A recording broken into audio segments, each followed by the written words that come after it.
ضربة ركنية لنادي الاتحاد وتتلعب على طول وجون.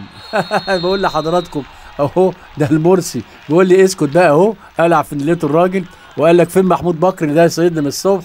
اقول له يا عم ممكن جدا امبارح يعني عمرو بمجد قال لك سيب النجم ما تكلموش طول المباراه لان ممكن يجيب جون في اي لحظه.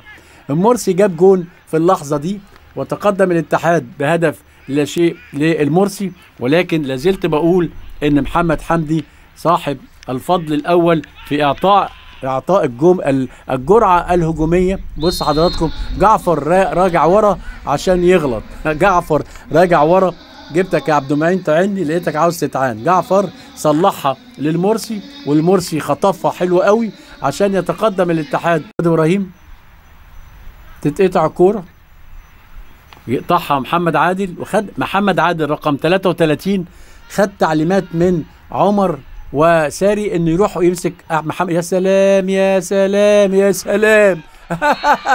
المرسي انطلق، يعني حاجه جميله، ده فال كويس والله. المرسي نطق، ده حاجه كويسه جدا في الدقيقه 36 من زمن الشوط الثاني.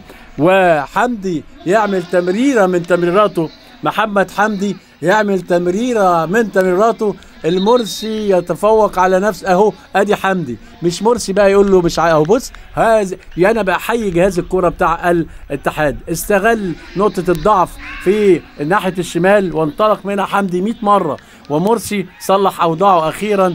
مش عيب ابدا، يا رب مرسي يبقى كده على طول. و2-0 لنادي الاتحاد.